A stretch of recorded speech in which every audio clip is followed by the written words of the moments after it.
Doing something a little different today. I'm going to show some comics. So, in honor, I guess, of the fourth season of the Invincible animated series coming out, I thought I would show my Invincible Comics, the comic series on which the TV series is based.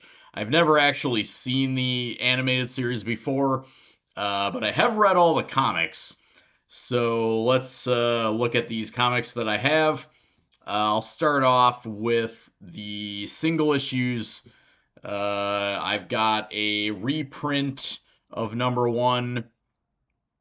This is, I think, one of the older reprints. Of course, the actual number one is quite expensive. We'll never have that one. Very pricey. So Invincible, if you're, maybe if you're watching my channel, you're not, you're just checking this out. It's generally a sports card channel. Invincible is a superhero title from Image Comics, an indie publisher, the biggest indie publisher. It's about this guy, a teenager, Mark Grayson, and his father is the greatest superhero on planet Earth. But then it turns out that his father is not everything he appears to be, and the story kind of goes from there. Here's this one's a big boy book. I am fortunate enough to own number three. So this is Invincible number three. I think it's from, I want to say 2003 or 2004 maybe.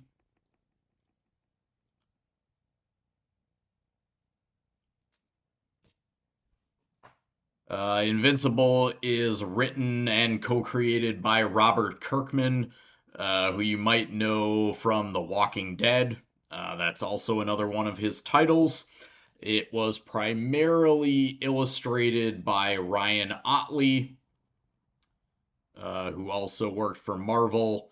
But actually, in the early issues, I want to say the first 10 or so issues, co-creator Cory Walker did the pencils. So this is Cory Walker's work. This is number 10. Another big boy book that I'm fortunate enough to have. Invincible number 10 has the distinction of being the lowest print run book of the original 140 something, I want to say, issue run. Not including variant covers and like convention exclusives and things like that, just the standard books. This one is the lowest print run. Around the time when the series was in danger of cancellation, and they weren't sure it was going to sell more or carry on, but fortunately it did.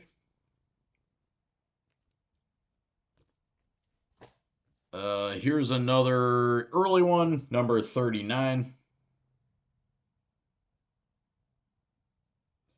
Got most of these before the series dropped, the animated series dropped.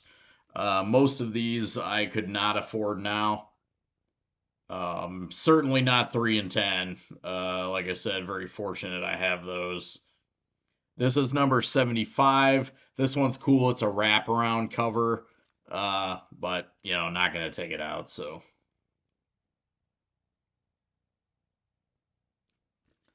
So, like I said, I've never actually seen the series, the animated series. It's an Amazon series.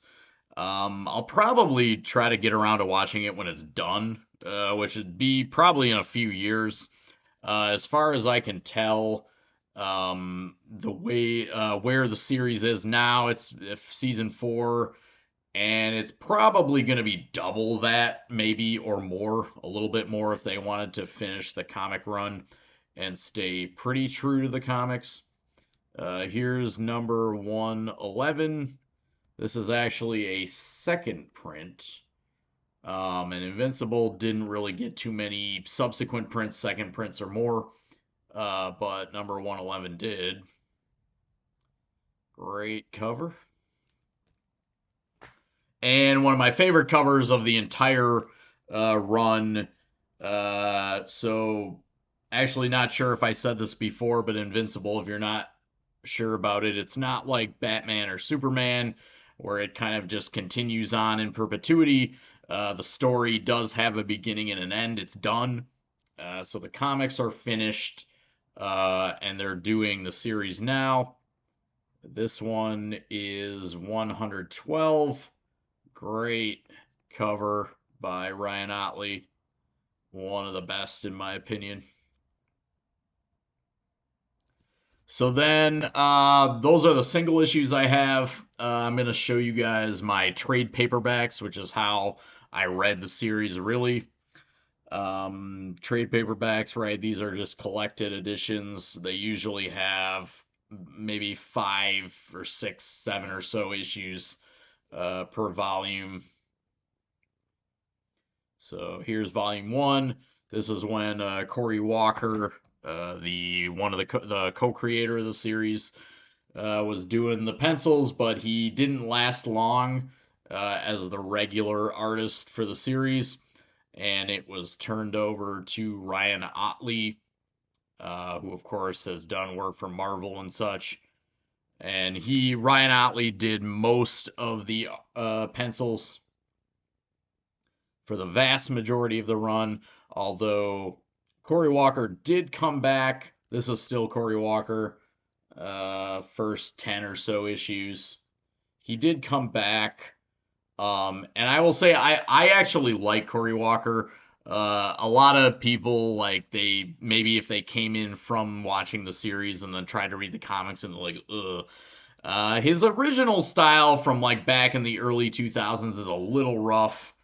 I still like it, but it is a little rough. But Cory Walker came back later in the run sometimes, and he did, an odd issue here and there. And in my opinion, he greatly improved his style. And I really like his later style. Of course, I love Otley too, the main artist. But I like Walker too. Some people don't like Walker. So I believe Invincible had probably, I want to say 100, well, 140 something issues maybe.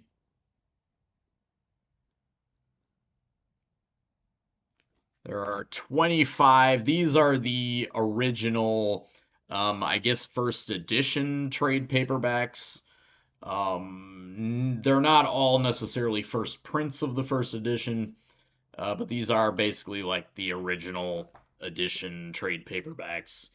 I think they have reissued them a few times. You can also find, you know, omnibus volumes, larger hardcovers, and things like that collect maybe 50 or so issues at a time.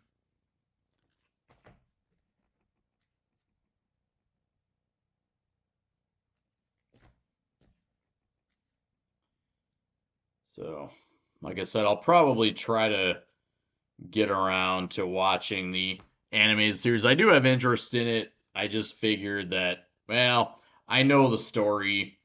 Once the show is done, then I'll just start it from the beginning.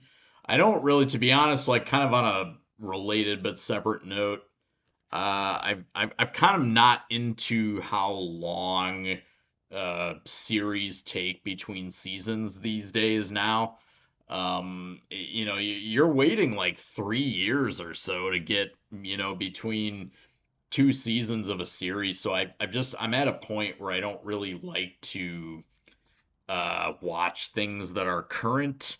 I just prefer to watch things that are already out because then I don't have to wait, 2 or 3 years. And then I've watched shows that are coming out and I forget everything that happened because it was like 3 years ago. A bit of a digression. Sorry about that. But it's kind of related. So there are 25 volumes of the original trade paperbacks. Of course, trade paperbacks, if you're not super familiar with comics, these are not what you would want if you're looking for something, collectible necessarily. You're gonna want the single issues, the floppies. Those have the most collector value. But in terms of like reading a story, especially a longer one, trade paperbacks are my personal favorite way. I'm okay. I mean, I like hardcover omnibus versions and things like that. Those are very nice looking books, and it's cool to be able to read like dozens of issues in one volume. But I would say overall, my favorite way to read comics is trade paperbacks. All right, number 24, penultimate issue. And the final issue, number 25 for the trade paperbacks. And I'm seeing it on the back here. Yes, the run of Invincible, the story had 144 issues. I will probably not be getting any more single issues, than the ones I already have that I showed you. Since the show came out, the animated series came out, they've skyrocketed in price, so they're kind of out of my reach. But anyway, that's my Invincible Comics, guys. I hope you enjoyed it. As always, thanks for watching. Peace.